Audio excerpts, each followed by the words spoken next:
Welcome to February. We've officially made it to the month where Ava will reach her safe date.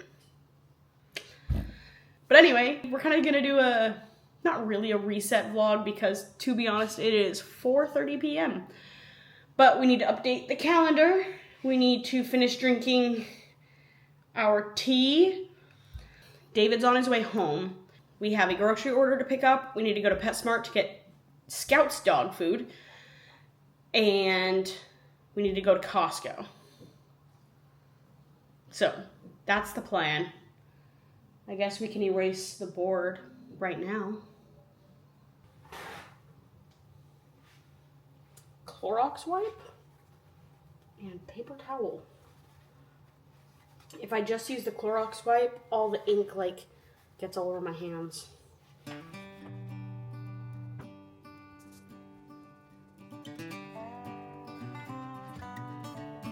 What color do we feel like February is?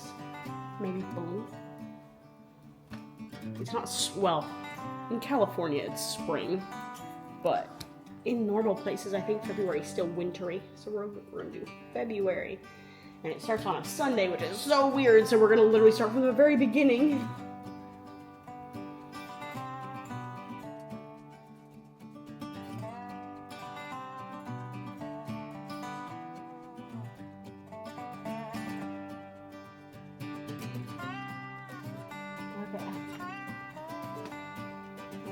Purple. So tomorrow is our first, sorry, I really should just set you guys down, but tomorrow is our first non-stress test. So NST at 8 a.m. Mom. B-Day. February 22nd, so if today I'm 34 weeks, 35, 36, 37. As of February 22nd, it is Ava's safe date.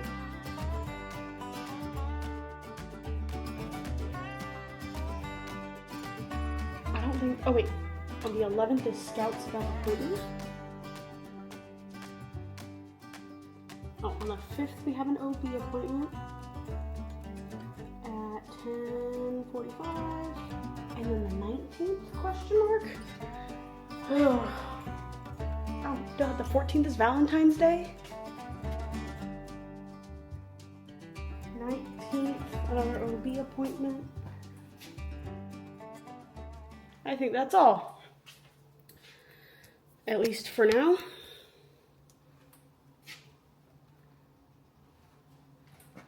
It looks so clean because it's like a perfect square. You guys are not gonna be able to see this at all. Okay. That has been reset. We should pick up the kitchen because we're gonna have to leave. And if we leave and the kitchen's a mess, guess who is going to eat everything in the kitchen? Nova. The whole problem. Okay, I need to set you guys down. Otherwise I'm gonna make you dizzy. So let me find a place for you.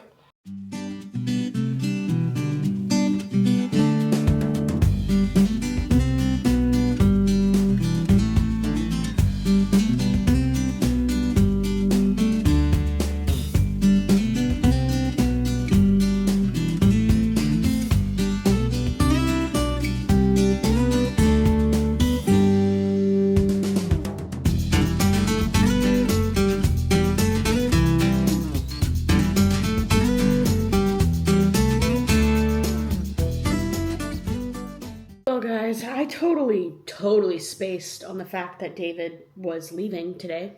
So he left at like 9 a.m. and not to South Dakota. He's no longer running South Dakota. So he will no longer have to actually leave every month, but he has some sort of meeting thing. I should pay more attention, but I know he's north somewhere. Driving distance north. But he's staying in a hotel. So he won't be back tonight. He'll be back tomorrow, but super, super late. So we have the rest of today, it's 2:30 tonight, and then pretty much or the whole day tomorrow. But I did want to mention that yesterday was wild. I didn't mention it yesterday because the day wasn't over, but in 24 hours, okay, we'll start when the first one happened. The earthquakes around here are insane. I had no idea. Like, I knew California was known for, like, having earthquakes, but I had no idea the amount of earthquakes we get. If I remember, I'll try and put up a map, but where I live is, like, directly on a fault line. And there's, like, posts on Facebook and stuff of people being like, what's going on in San Ramon or Raymond or whatever, which is the town just, like, 10 minutes north of me. Because we have had so many earthquakes the last, like, 5 months or so. When we first moved here, we really didn't have them that much, so it makes me wonder if there's, like, seasons for them.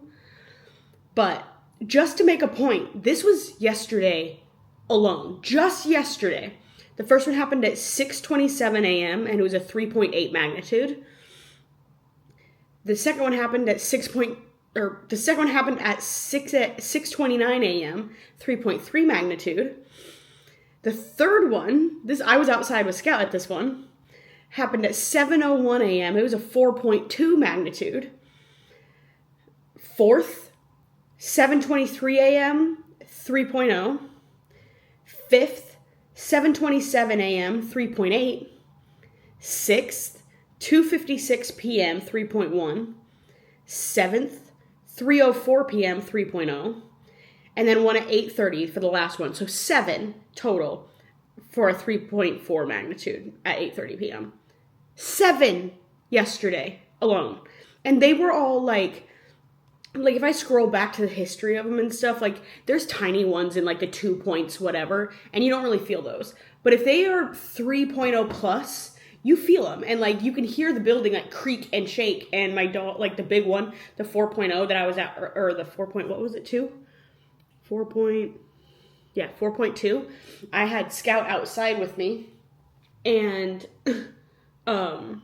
it was, like, hard enough that, like, Nova ran in the bedroom from the living room and, like, snuggled up with David because she was scared. But yeah, no, like, it's crazy. Let's see.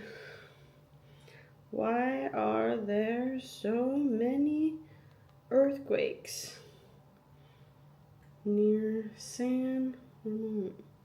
Creeping faults move slowly and stress in release in lots of small to moderate quakes, which is textbook swarm behavior.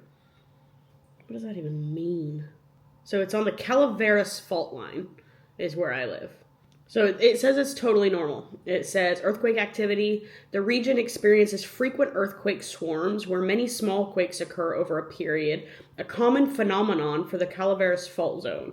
While these swarms are generally minor, they highlight the fault's activity and the unique geologic setting of the San Ramon Valley. So, like, clearly it's nothing to be afraid of because nobody acts like it's abnormal at all. All the people that have lived around here for a long time that David has asked about it, because David doesn't feel them as much as I do because he's, like, off in all these different other places all the time. Every day, and I'm the one sitting at home. So, like, he wouldn't feel him right now because he's way too far north.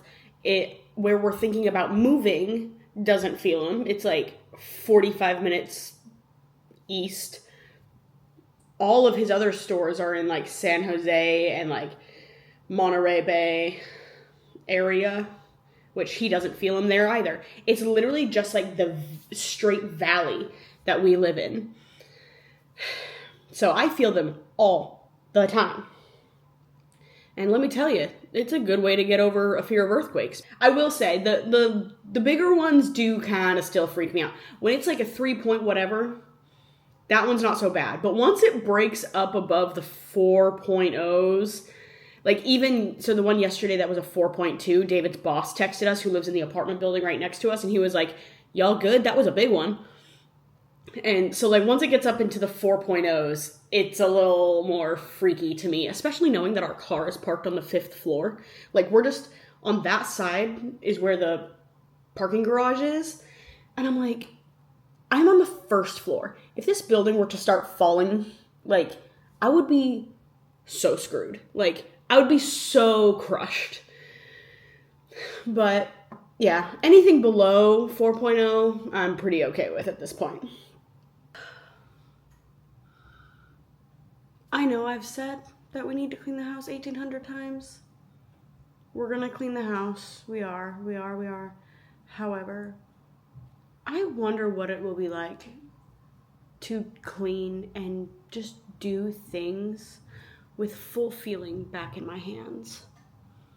Like, it's not even at this point that I don't have the motivation to clean. Like, I feel fine, and I'll drink some coffee and my energy level will be fine.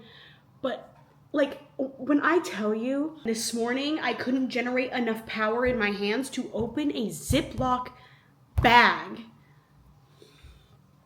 Like,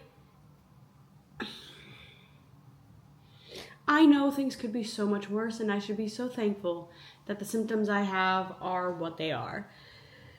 But oh my God, I just want to feel my fingers. I mean, it just switches back and forth between, like, super high pressure, feeling like my fingers are going to explode. It's not, like, painful, though. Like, it's just a lot of pressure. And then when that goes away, I just am left with pins and needles. Constantly. All day, every day, all night. The only time it sometimes gets a little painful is at night. And so far it hasn't been the worst. But I'm hoping it doesn't get any worse, because otherwise I'm going to need her to evict herself sooner rather than later, because I can only do this for so much longer. Ugh. And, like, playing fetch with Nova, I feel so bad. I can't throw a ball. It's, like, debilitating in, like, just the most inconvenient and annoying way. I'm making breakfast, by the way. That's what that sound is. I don't know if you can hear it. I'm making bacon. David should be home today at like 11 p.m. or something like that. Ugh. But we're gonna eat. I'm gonna make a coffee, and then we're gonna clean as best we can. We can't really do scrubbing because I can't create that much force with my hands anymore. But we will clean what we can.